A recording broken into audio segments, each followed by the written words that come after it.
Assalamualaikum warahmatullahi wabarakatuh. Alhamdulillahi rabbil alamin. Wassalatu wassalamu ala ashrafil anbiya'i wal mursalin wa ala alihi wa sahbihi ajma'in. Allahumma salli wa sallim ala nabiyyina Muhammad wa ala alihi wa sahbihi wa man tabi'ahum bi ihsanin ila yaumiddin. Amma ba'd. Tuan-tuan dan puan-puan yang Allah rahmati, lagi Allah kasih sekalian, insya-Allah pagi ini kita akan membaca ayat yang ke-7. Boleh buka nota muka surat nombor 11. Ayat yang Betul, ayat yang ke-7 muka surat nombor 11. Kita baca sekali lagi ayat ini. A'udzu billahi minasy syaithanir rajim.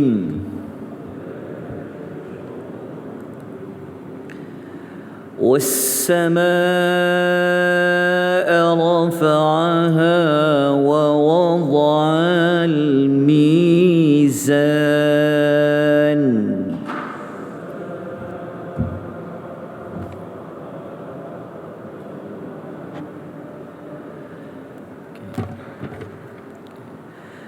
Ayat yang ke-7 ini mengandungi dua nikmat yang Allah kurniakan, iaitu nikmat yang ke-8 dan nikmat yang ke-9 jika disusun bermula daripada ayat yang kedua.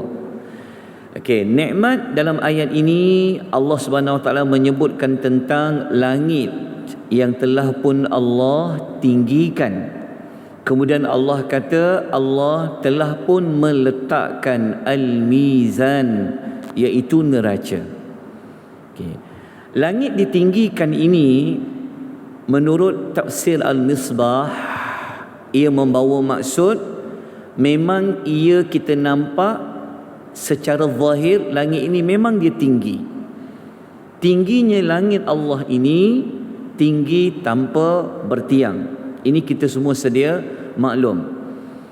Kemudian maksud yang tersirat langit ini tinggi juga menunjukkan kepada ketinggian kedudukan langit itu dari sudut kita panggil apa? Dari sudut langit ini, kalau kita pernah baca dalam surah As-Sajdah, langit ini kan tempat turun naiknya malaikat.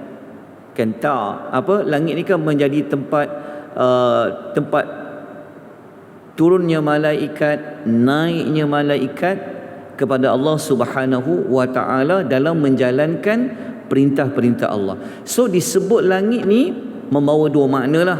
Zahir, langit ini tinggi. Yang kedua, dari sudut yang tersirat, dari sudut kedudukan alam langit itu. Okay. Apa maksud al-mizan? Al-mizan, kalau kita rujuk dalam nota, al-mizan menurut Ibnu Katsir membawa maksud keadilan. Mizan itu kalau kita baca terjemahan dia adalah neraca timbangan.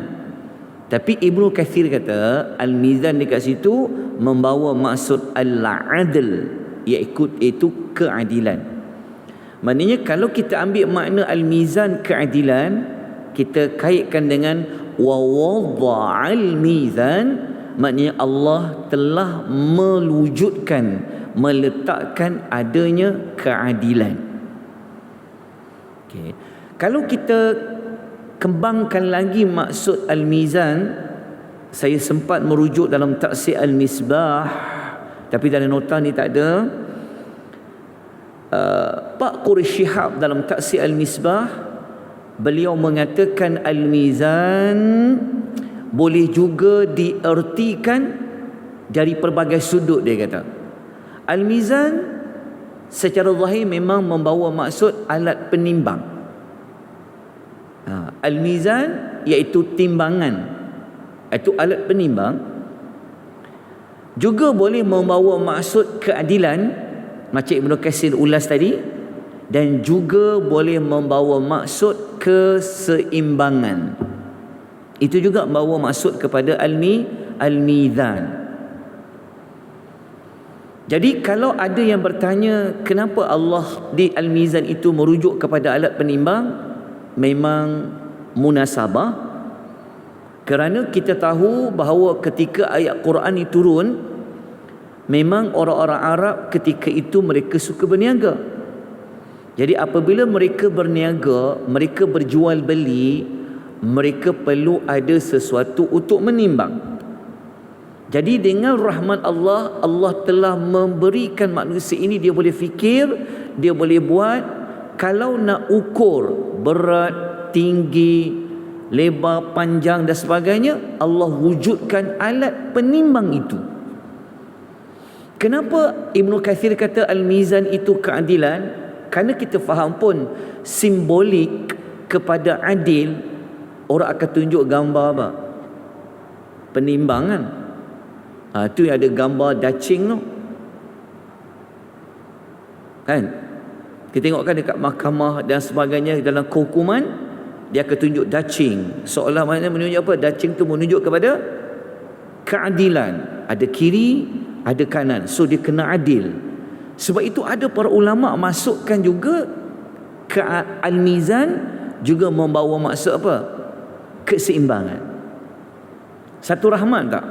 Satu nikmat dari Allah Azza wa Jalla. Sebenarnya Allah telah mewujudkan bagi manusia ini dia perlu adil. Adil dalam semua perkara, dalam berjual beli, dalam dia berinteraksi dengan masyarakat dan sebagainya.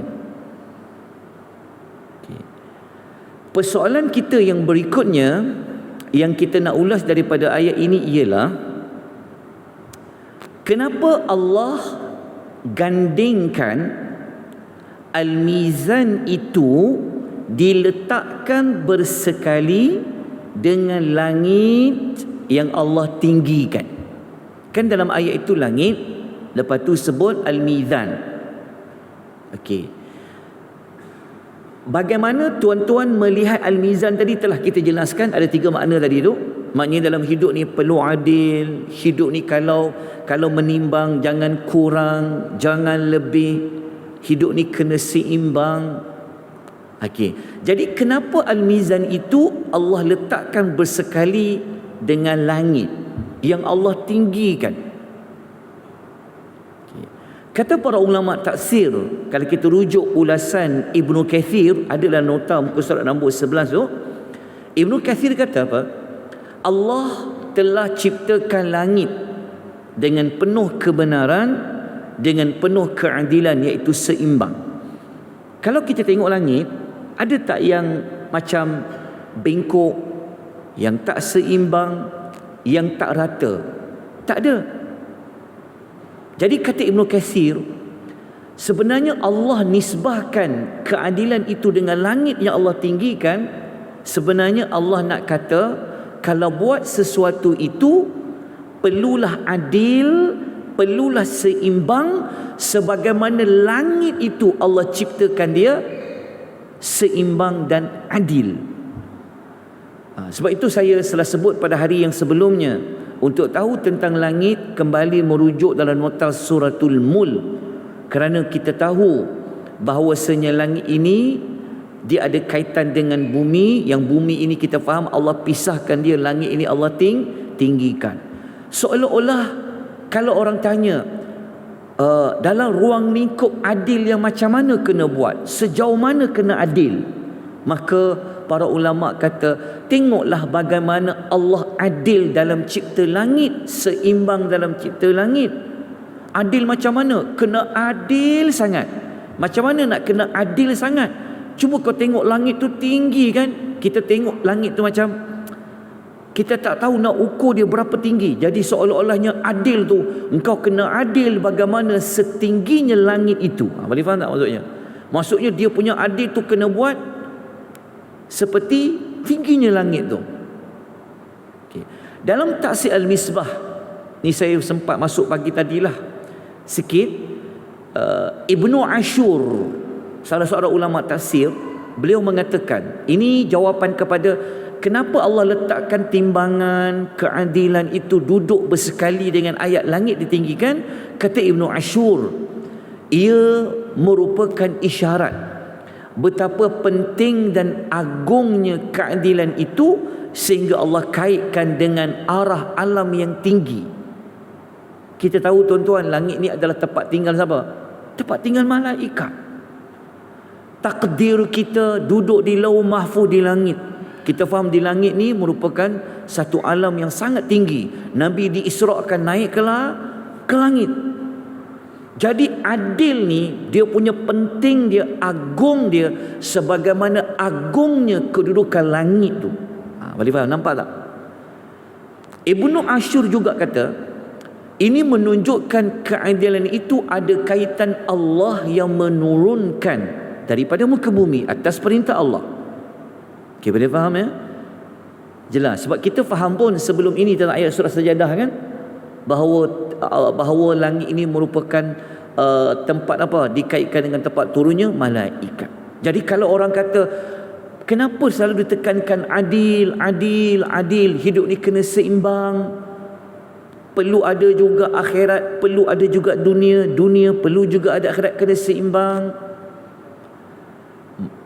Dia punya penting dia tu seperti mana pentingnya, seperti mana tingginya kedudukan langit di sisi Allah Subhanahu wa taala.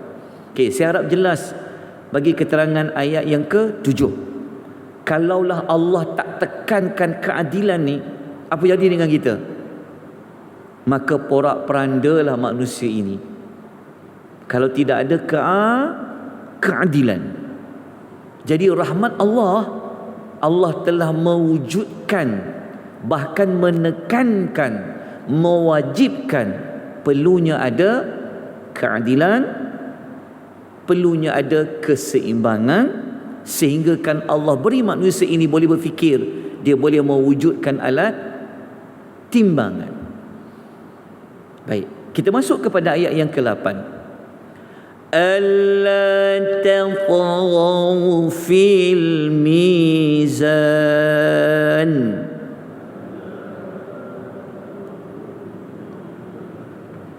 Okey, ayat ke-8 terjemahannya alla taghaw, supaya kamu tidak melampaui batas, fil mizan, dalam timbangan itu. So ayat nombor 8 kita jumpa kali kedua Allah mengulangi menyebut tentang al-mizan. Apa perkaitan ayat 8 dengan ayat 7? Okey, ayat ke-7 kita belajar tadi bahawa Allah lah yang telah mewujudkan adanya mizan. Maka mizan tu kalau dah ada, nak kena buat apa? Maka Allah kata al-mizan tu dah ada, maka kamu janganlah melampaui batas apabila al-mizan itu sudah ada. Sebab itu para ulama mengatakan ayat ke-8 ini menerangkan fungsi Allah menciptakan al-mizan sebagaimana ayat nombor 7. Jadi ayat nombor 7 kan Allah mewujudkan al-mizan. Okey, so kalau al-mizan tu dah ada, maka ayat nombor 8 tu buat apa? Maka gunalah al-mizan itu. Jangan kamu melampaui batas dalam al-mizan. Baik, mari kita dalami sedikit perkataan tatghaw.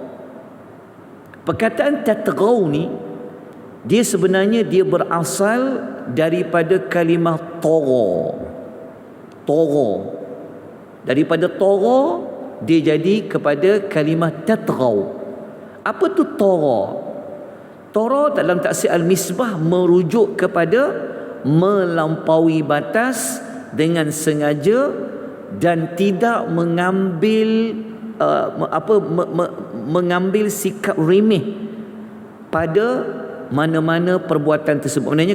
Maknanya kalau kita nak kata siapa itu orang yang tagha? Orang yang tagha, orang yang melampaui batas dalam pekerjaan yang dia buat dan dia mengambil sikap meremehkan pekerjaan yang dia buat, dia panggil tagha. Jadi ayat yang kita baca nombor 8 tadi, Allah menerangkan, so kalau mizan tu dah wujud, maka jangan apa? Jangan kamu melampaui batas pada al-mizan itu. Okey, kita dalami sedikit perkataan fil mizan. Maklumat ni tak ada dalam nota yang bercetak, tak apa, tetap boleh take note. Dalam ayat fil mizan, jumpa tak perkataan fi. Perkataan kalimah fi itu maksudnya pada lah. Kan fil mizan maksudnya apa? Kalau kita berterjemahan, dalam ataupun pada timbangan tu. Okey, kalau Allah guna fi dalam ataupun pada timbangan tu, sebenarnya kalimah fi ini mengandungi makna apa? Makna yang menyeluruh. Menyeluruh tu faham maksud menyeluruh? Maksudnya macam ni, macam kita belajar surah Al-Asr. Allah kata manusia tu rugi macam mana? Innal insana lafil khusri. Allah kata manusia itu benar-benar dalam fi kerugian. Kenapa Allah guna dalam kerugian fi kat situ? Merujuk kepada dia rugi sedalam-dalamnya. Maksudnya keseluruhan dia rugi. Maksud dia macam tu. Jadi kalau Allah nisbahkan huruf fi dalam ayat ini, maknanya Tuhan kata apa? Jangan kau melampaui batas, jangan kau tidak adil, walaupun sedikit pun jangan melampaui batas. Sebab itu dimasukkan huruf fi al-mizan. Okey, jelas tuan-tuan puan? Okey, kita pergi ayat nombor 9. Dia ada kaitan dengan ayat nombor 8, dia ada kaitan dengan ayat nombor 7. Okey, ayat 9 ni tetap boleh buka muka surat nombor 12 dalam nota yang bercetak. Wa aqimul wazna bil qisti wa la tukhsirul mizan.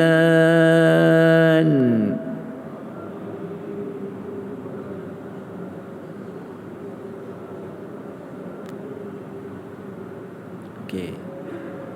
Terjemahan ayat 9, wa aqimul wazna, dan tegakkanlah cara menimbang itu bil qisti, iaitu dengan adil, wala tukhsirul mizan, dan janganlah kalian mengurangi al-mizan.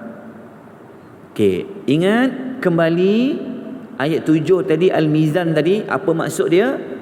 Okey, kalau tuan-tuan kaitkan al-mizan itu alat menimbang berat ke, menimbang kilo ke, panjang ke, pendek ke, Allah kaitkan ayat nombor 9 ni apa? Allah kata, kalau kita baca ayat nombor 9 ni, ayat nombor 9 ni adalah ayat yang berfungsi untuk apa? Mengukuhkan lagi. Dalam bahasa Arab dia panggil taukid. Kita kalau nak menegaskan betapa pentingnya perkara itu, selalu diguna kaedah apa? Ulang. Jadi ayat ke-9 ni kita jumpa berapa kalikah perkataan al-mizan disebutkan?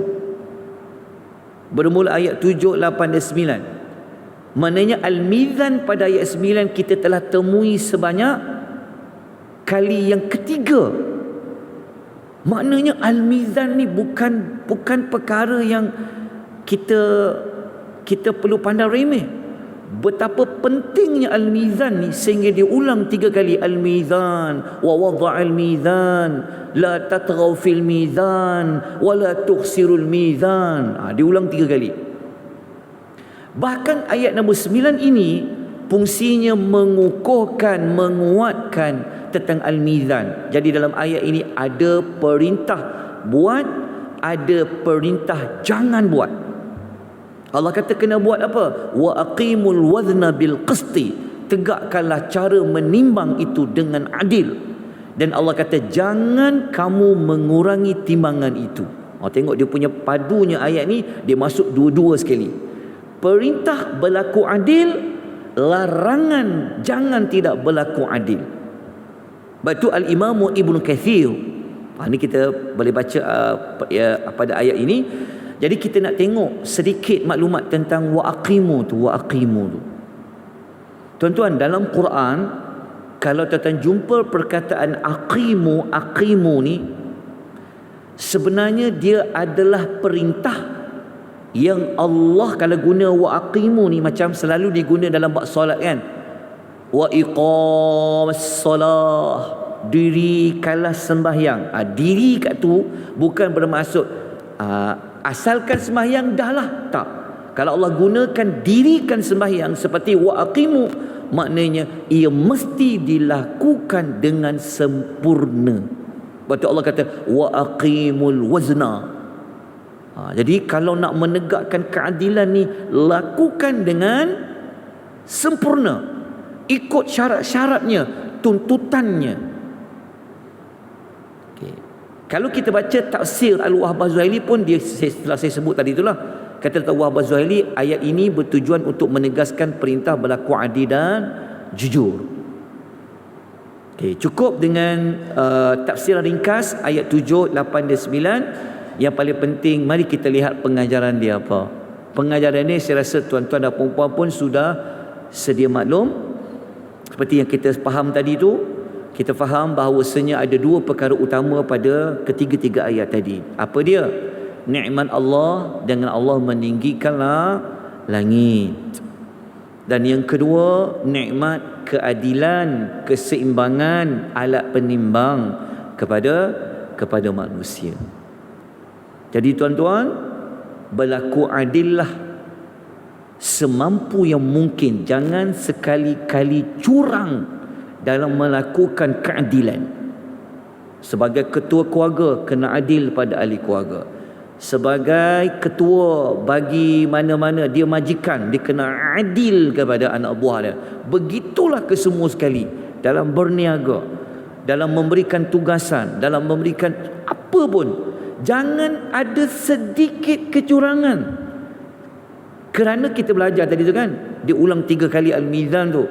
Dan siapa yang memandang remeh keadilan ini, keseimbangan ini, Allah telah mengancam dia mendapat kecelakaan, seperti mana Allah sebut dalam surah Al-Mutaffifin. Kita boleh baca surah Al-Mutaffifin tu. Allah larang dengan ancaman wailun, celakalah. Jadi kesimpulan kita, adil ini perlu ditegakkan di mana saja kita berada, siapa pun kita, seperti mana adilnya Allah, seimbangnya Allah itu dalam melakukan langit itu ditinggikan. Baik tuan-tuan, itu saja pengisian pada pagi ini. InsyaAllah kita sambung hari yang berikutnya dengan nikmat yang lain pula, yang mana esok kita akan sebutkan dari sudut hikmah susunan ayat itu, tentang konsep, dia ada konsep pasangan dalam ayat surah Ar-Rahman. InsyaAllah kita akan cerita pada hari yang berikutnya. Moga-moga dapat manfaat pengisian pada pagi ini. Aqulu qouli hadza wa astaghfirullahal azim wa billahi taufiq. Wassalamualaikum warahmatullahi wabarakatuh.